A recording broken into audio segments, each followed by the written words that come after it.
কি করছো? এই তো রান্নার প্রিপারেশন চলতেছে। চিংড়ি মাছ নিয়ে আসছিলাম, চিংড়ি মাছ বাছতেছি। এই যে এখানে মিক্স চিংড়ি মাছ দেখা যাইতেছে। বাইছা আমি 3 রকম মাছ পাইছি, এটা একটা, এটা একটা, এটা একটা।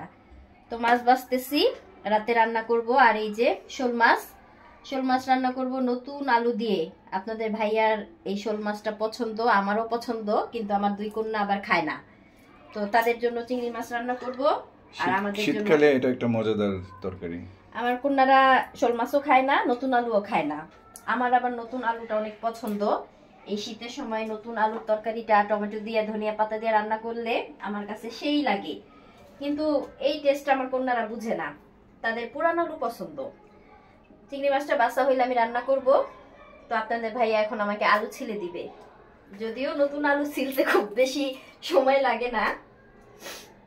মাছ বাছি, ঠান্ডা লাগছে, কথা বলতে পারতেছি না, গলা বসে গেছে।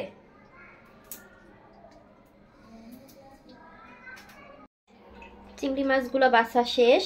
এখানে 3 রকমের চিংড়ি মাছ, এটা একটু বড়, এটা সাদা চিংড়ি মাছ, আর ছোটগুলো আমি আলাদা করছি।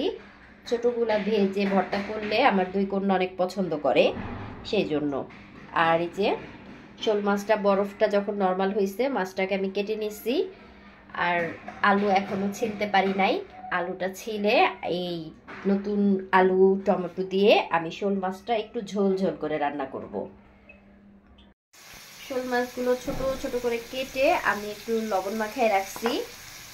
আর এখন আমি ফ্রাই প্যানের মধ্যে চিংড়ি মাছ আর পেঁয়াজ একসাথে ভাজতেছি লবণ দিয়ে, রাহার জন্য আর রিদির জন্য এটা আমি ভুনা করব। আর এই যে চুলায় আমি ভাত বসাইছি, ভাত হয়ে গেলে আমি শোল মাছটা রান্না করব। শোল মাছের জন্য এই যে নতুন আলু কেটে নিছি, ধনিয়া পাতা টমেটো পেঁয়াজ সবই কেটে নিছি। এখন শুধু রান্না বাড়া।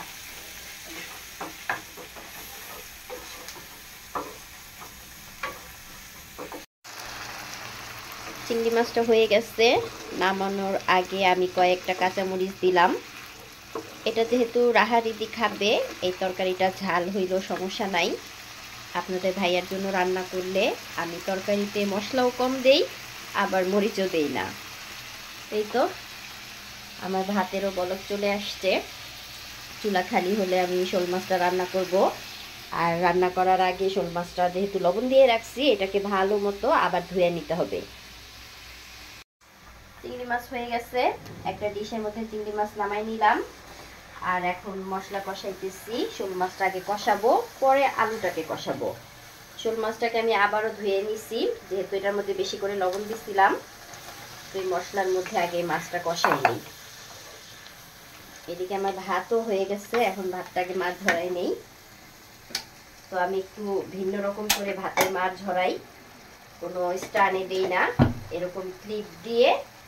তারপরে খুব শর্টকাট করে আমার আরেকটা গেল কই, এই তো পাইছি। খুবই ইজি ভাবে আমি ভাতের মাছ ঝরাই। এমন করে মাছ ঝরাইলে হাতেও লাগে না, আবার কোনো ঝামেলাও লাগে না। যেহেতু গরম মার, একটু পানি ছেড়ে দিই।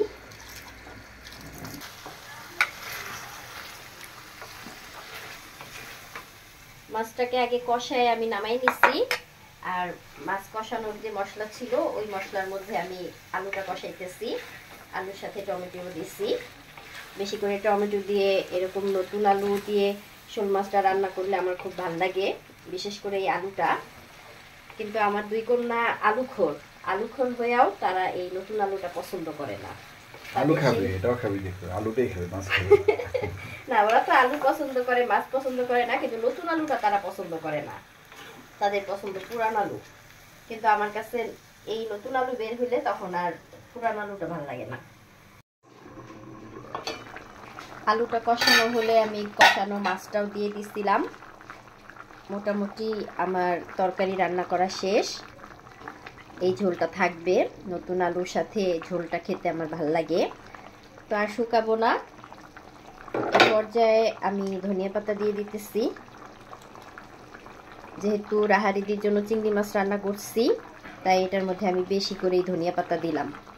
আমার কন্যারা ধনিয়া পাতা দিলে তরকারি পছন্দ করে না, নতুন আলু পছন্দ করে না, তাই ওদের জন্য আলাদা তরকারি আর আমাদের দুইজনের জন্য আলাদা তরকারি। তো এই ছিল আমার আজকের রান্না। সবাই ভালো থাকবেন, আজ এখানেই বিদায় নিচ্ছি। আল্লাহ হাফেজ।